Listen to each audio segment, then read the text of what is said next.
Oromiyaa biyya gootaa, Oromiyaa biyya hayyootaa, bara hedduu rakkoon nurra ture. Doktor Abiy Lammaa Magarsaa, Jawaar Qeerrootu kunoo nu fure.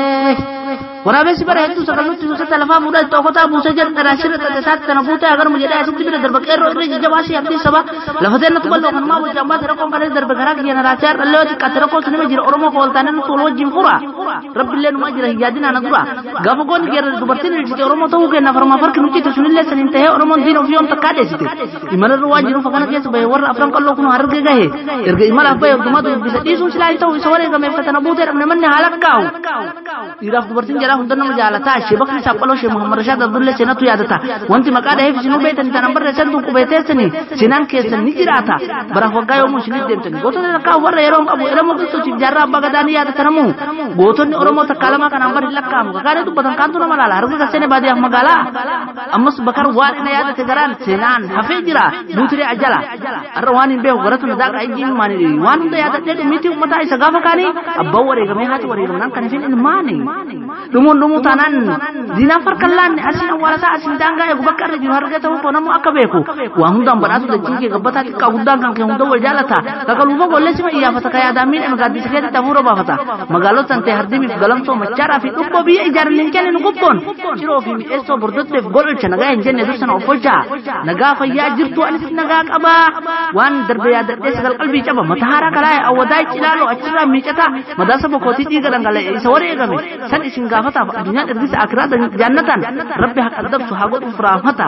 Dirre dhawaa qunnee gubbaa qorichatti harbuu fi darakuu labuu fi kamonaa girraa gugumaa kolfinee taphataa diina daaraa goona dhiiga ammarreessaa kamuyyuu mulluqqe gammachiis laangayi waleessoof masala ajajaan abbaa dalagaa harkarratti gala jara shira qaxxee bakka jirtu laala akka bollaan baane achuma awwaala.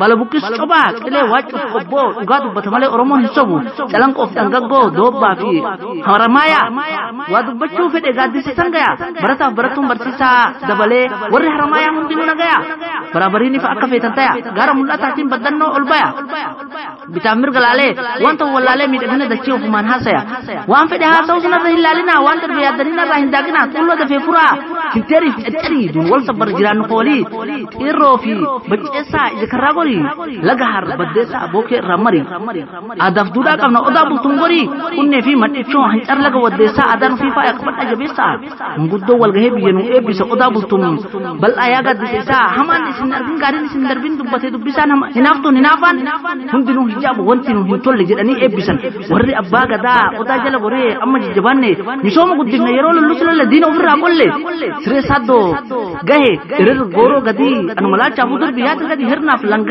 tana feenu biyya duubaa shaggooyya fi hillee durbi shaashaayuuba qeerroon hin walaasa mataa waliin raasa irree qabee durba akkanaan hin jenne maal haasoo isa gurbaa malkaa lamaan gahe malkaa boqqolloo fi gadi malkaa bal'oo salaaman aan jetta yaa magaala qalloo aanaa jaarsoo goree fedhu laga miixxee aangoon harkaan kufnaan gara deemtu qabdee wayyaaneen xixxitte rakkoo gaafa addeellee fugu kuraadaa raayyaa kunoo bira tarre badee dhimaan ayyaa dabbal mootii qaaraa sun aanaa gurawwaa qananiitu dachii gariin tanaa hawwaa keessa garmaame kaawee rakkoo bardallaa biyya eebbifannee booda hojjangalla lafti ta'e amaanaas anama waatiin uumaa fi uumamni karabbii haqaati biiftuu badii baateef bakkalcha badiisaa akka goobanatti gammachuun jiraadha alaa fi manatti imala koo xumuree hunduu nagayaatti waan dura himatan booda kana aansinaan jechuu hin dhabdan eenyuma maqaan kee dhalootatti baalee maqaan leencoo amaan aanaa gaasaraati keessan anuu beeka Oromoo haqaati natti himina boorana baanintu jechuun dagatina wajjin keessa darre rakkoo garagaraa Oromiyaati yeessin argini balaan horaa bulaa jedhee daraaraa deebanaa yoo lubbuun jiraanne walis dachaana imala koo irraa asitti xumuraa